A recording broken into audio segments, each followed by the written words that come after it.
Morning comes early to the commercial fishing village at Pier 38 in Honolulu. This is the home of the United Fish Agency's Fresh Fish Auction and the final stop for the boats of Hawaii's commercial fishing fleet. It's the only fish auction of its kind between Tokyo and the eastern seaboard of the United States. And the tuna, swordfish, and other pelagic species brought to market here from the surrounding waters are world renowned for their quality and freshness. It's here on the auction floor, day after day, that fish buyers, representing domestic and international markets, aggressively bid on some of the ocean's most valuable and sought-after catch. One by one, these fish are wild-caught, brought to market, and then distributed across supply lines that end up on the dinner plates of restaurants and households across the continents. When the auction bell rings at the crack of dawn, it's hard to escape the feeling that something big and important is taking place that goes well beyond the livelihoods of those working within the fishing community. After all, nearly 50% of the world's population relies on the ocean as its primary source of protein. Behind each of these fish, there is a story that the average consumer rarely, if ever, has an opportunity to fully experience and appreciate. We can begin to grasp it by watching the action unfold on the auction floor. We can see how it ends up in the seafood sections of our favorite supermarkets. But in order to truly understand this story in its entirety, we must look to the high seas where it all begins and see for ourselves, from the perspective of the fishermen whose courage and sacrifice make this all possible.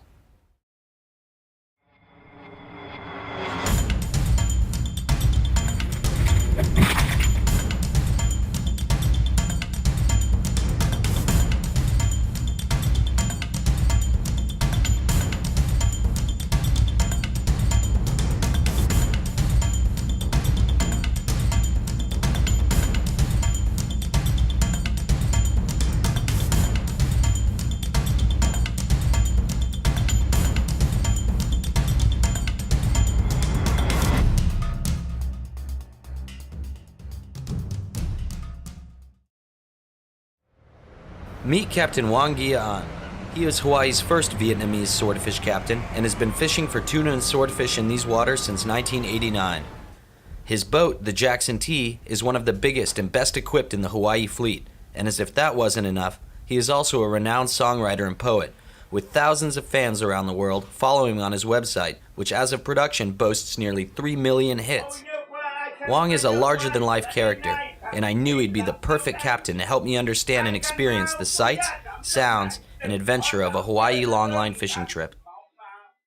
In late March, I caught up with Wang at Saigon Pho in Honolulu to talk fishing over a bowl of Chinatown's finest noodle soup.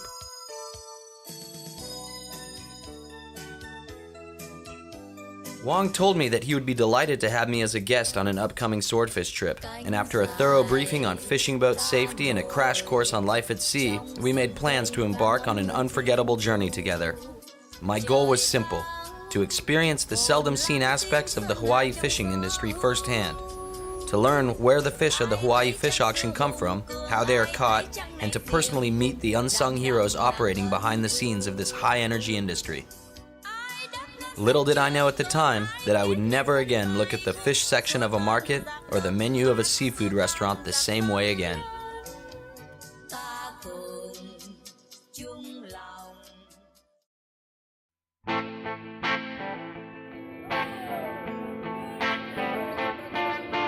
The Jackson T leaves Honolulu for sword fishing grounds in the late morning of March 19th.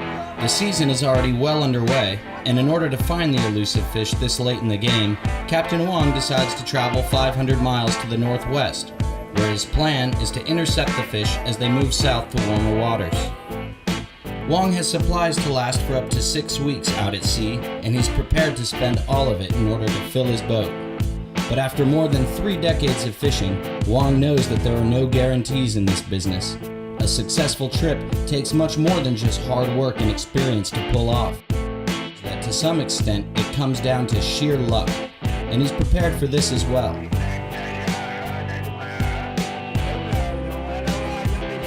As his crew begin to prepare the boat for operation, Wang talks to a few of his fellow captains on the radio. There's a lot of water out here, and finding fish in the vast Pacific is not an easy task. By working together, Wang and his fellow fishermen stand a better chance at finding the proverbial needle in the haystack.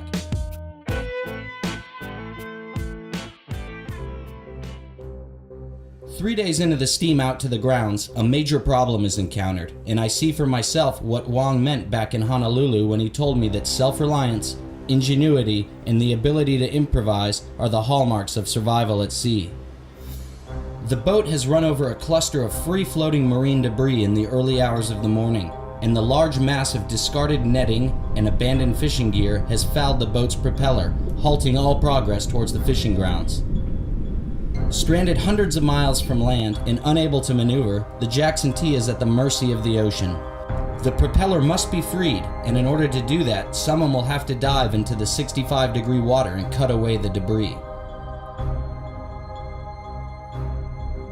Only one man aboard possesses the skills and courage needed to complete this feat, and as the Jackson T's crew ready the compressed air tank and fasten the ladder to the stern, deckhand Takoi of Kiribati dons his mask and wetsuit and prepares for his mission.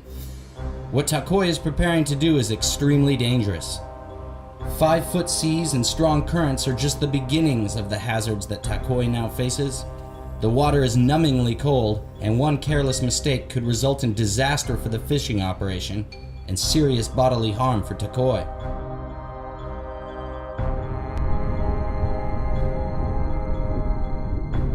Carefully diving to avoid the crushing force of the boat's hull, Takoi latches himself to the propeller structure underwater and begins cutting with the knife tied to his wrist.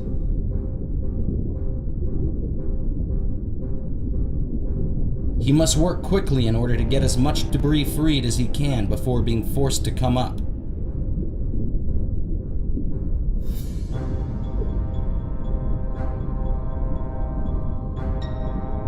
After 15 minutes of brain-freezing work under the boat, Takoi resurfaces. He is despondent from the cold and must warm himself in the boat's engine room for several minutes before he can even report on progress.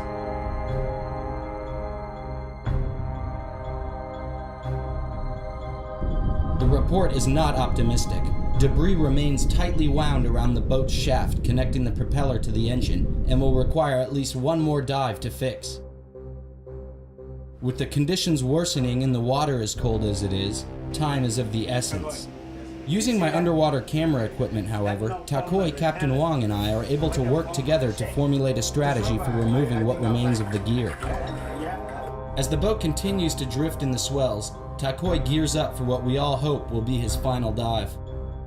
Captain Wang and the entire crew hold their breath as Takoi disappears once more. No one is making money right now, and unless the problem is resolved, the trip will end early and unsuccessfully.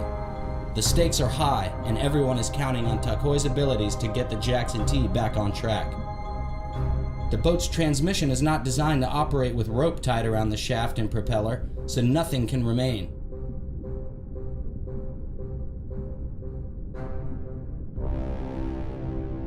With the debris cut away, Takoi signals to the crew above, who pull it to the surface.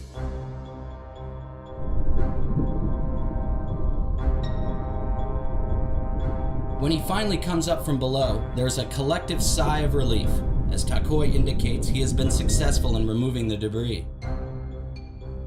This incident could have doomed the entire trip, but through hard work and resourcefulness, not to mention tremendous courage on the part of Takoi, the Jackson T is once again on its way to the grounds and back in a position to catch fish. This incident has been a reminder that out at sea, these fishermen have no one to rely on but themselves, and that failure to deal with the challenges they face can have disastrous consequences. For me, this has been a harrowing experience, but for Captain Wang and his crew, it's just another day at the office.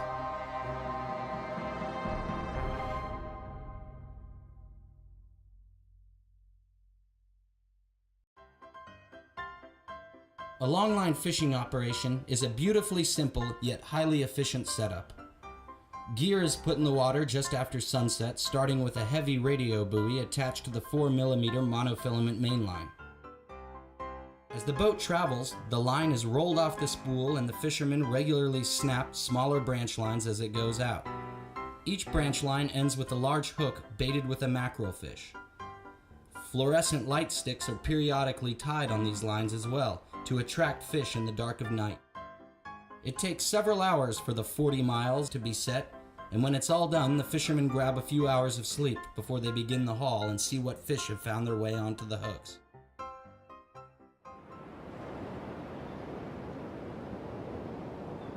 It's just after 5 a.m. on March 29th, and Captain Wong and his crew have reached the fishing grounds, set their gear, and are about to begin the first haul of the trip.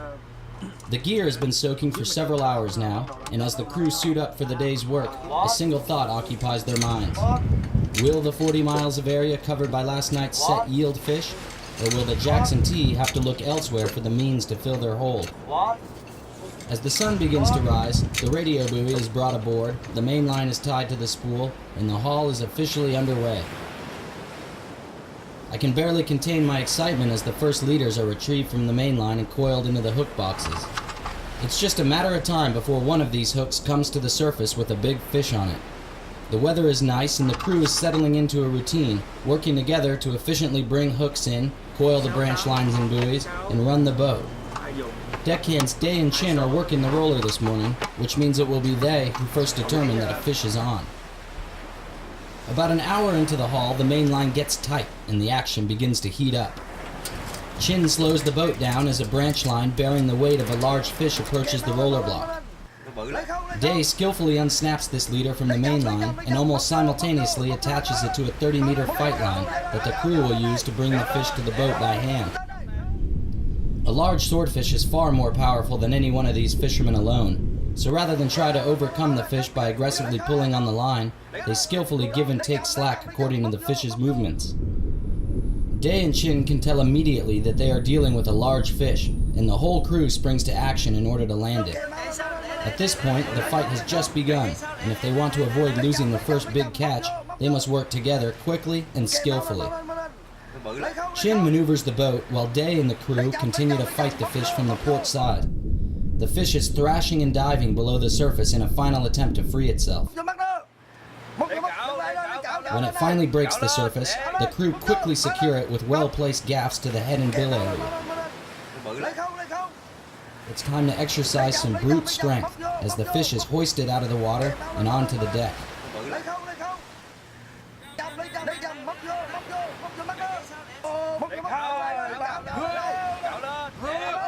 The Jackson T has landed its first fish of the trip, and it's a large sword, just what they're looking for.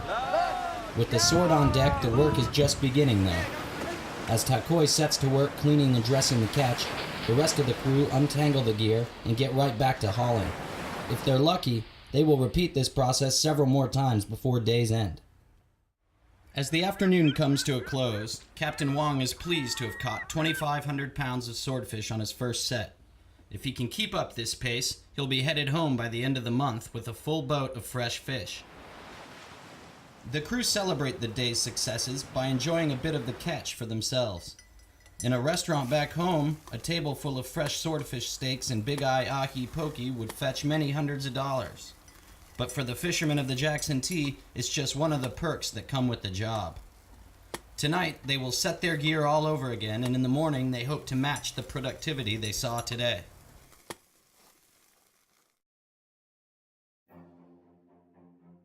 The second haul is off to a quick and promising start. The sun has only begun to rise, and the Jackson T has a massive swordfish on the line. Because it's early in the haul and this portion of the gear hasn't been in the water very long, the fish has an enormous amount of fight in it, and if Captain Wong wants to land it, he will have to check the fish's energy and strength with technique and skill. The sword is diving deep now, and at its current pace, it will reach the end of the fight line and easily overcome the crew. In response, Wong orders Day to attach a 10-gallon buoy to the line. The buoy will provide enough resistance to keep the fish from diving further, and it will begin to tire enough for the crew to haul it in. After about 10 minutes, the buoy is recovered and the crew attempt to haul it in. But the fish has not resigned yet. It dives again, this time under the boat and to the starboard side. The crew must quickly bring the fight line around the stern before the fish can drag it against the hull and part the line. After another 15 minutes time, it appears that the fish is finally within reach. As it comes to the surface, the crew at last see the size of the sword they've been fighting. This sword weighs over 600 pounds. Bringing a sword of this size onto the boat is no small feat either. And with the animal still very much alive, it can be extremely dangerous. Using the boat's hydraulic lift, in addition to several well-placed gaffs, they managed to hoist it up and get it on the boat.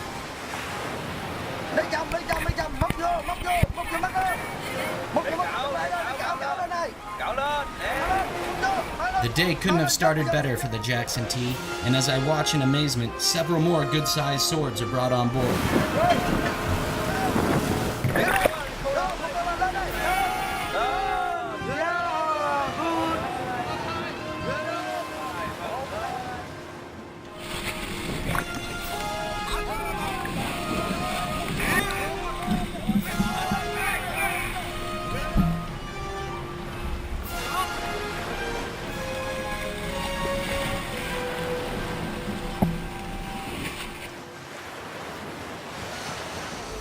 Because the Jackson T is out at sea for several weeks, preserving the freshness of the fish is of the utmost importance.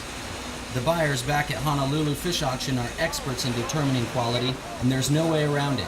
To get a good price, the fish must be in excellent condition. Over the years, Captain Wong has developed a method that is quite impressive. After being thoroughly dressed and cleaned on deck, each fish is placed in a large cooler of ice water. This brings its core temperature down to around freezing. Next, each fish is packed in ice in a temporary area of the hold for several hours before being repacked in its final spot. In this manner, when the fish are finally brought to market, Wong can rest assured knowing that he has done all he can to ensure the quality of his catch. Between catching, cleaning, and packing the fish, there is hardly a minute's rest on the deck of the Jackson T. As soon as the deck is cleared, more fish are brought on and the process continues all over again. Unlike other jobs, however, where heavy workloads result in complaints and low morale, on a fishing boat, this intense workload is what pays the bills and puts money on the table. Rất là lo lắng, không phải tôi lo lắng riêng bản thân mình tôi lo lắng nguyên cả anh em, nguyên cả người trên tàu, bất kỳ người nào tôi cũng lo lắng cho nhau hết, để được bọc nhau sống trên thương trường ngoài biển. So far, Captain Wong has little to complain about. After a near disastrous start to the trip, he is catching fish. He can only hope that his luck will prevail and he can continue to fill the hold at the current pace.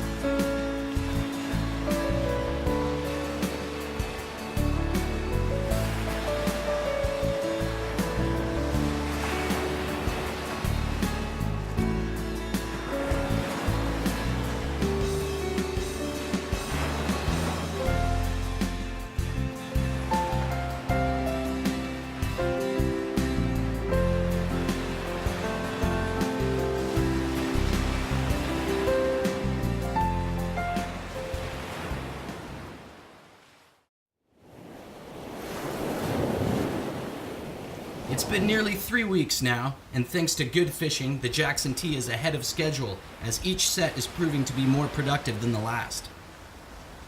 As the crew begin hauling gear for the 20th set, they're in for a few surprises, and so am I. When a branch line comes up bearing tremendous weight, the crew assume it's another big swordfish. When they begin to haul it in, however, they realize that a giant devil ray has found its way onto their gear. With a wingspan of around 8 feet, this gentle giant is truly a wonder of the sea. Fortunately, it spits the hook and swims away unharmed. Every one of these fishermen have tales of strange sightings out at sea, and this devil ray is just an addition to the existing catalog. As the last branch lines of the set are hauled in, the Jackson T is in for one more surprise. This time, a 400-pound swordfish is hooked, and as it's brought in, its mate is seen swimming free around the boat. Swordfish can be extremely aggressive. They have been known to attack the boats that have hooked them, and since they often travel in pairs, the mates have been observed swimming around their hooked partner. This is rarely if ever documented, however, and it's exciting to see firsthand. Though a bit more common for the fishermen of the Jackson T, I'm still very impressed by the size of some of the mako sharks that end up on the gear. The Jackson T does not keep sharks on board, and instead cuts them free. But the 12-footer caught on the last set did not need any help freeing itself.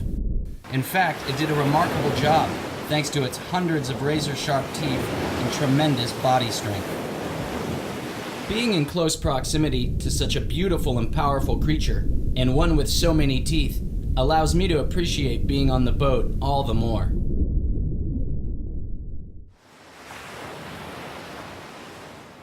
It's now nearly the end of April, and Captain Wong has nearly filled his boat.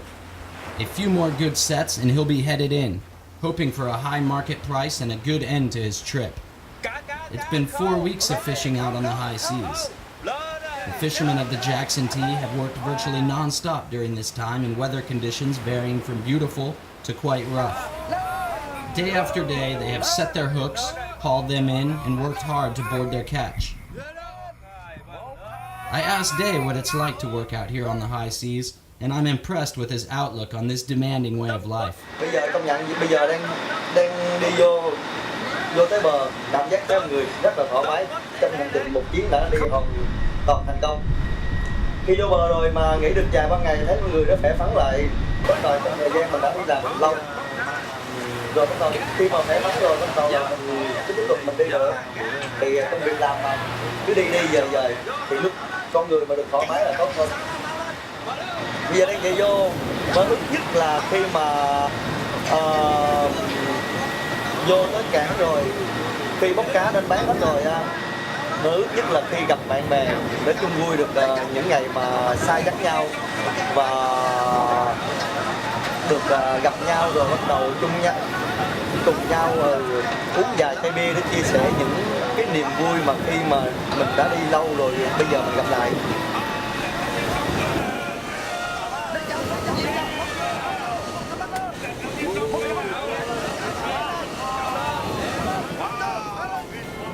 Day is certainly right about one thing. It feels great to be headed home. After over a month on the high seas and with a boat full of swords, spirits are high and the energy is palpable on board the Jackson T. The crew prepare a final feast and kick back for a bit, at last able to relax and enjoy themselves.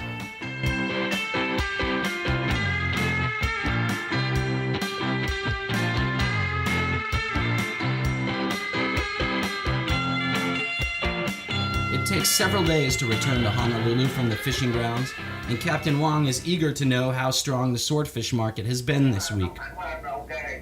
A difference in price of just a few cents per pound can make a big difference when dealing with tens of thousands of pounds. As the Jackson T makes port and prepares to offload their catch, tensions are high once again as Captain Wong awaits the auction bell. We're back at the United Fish Agency auction where it all began 6 weeks earlier.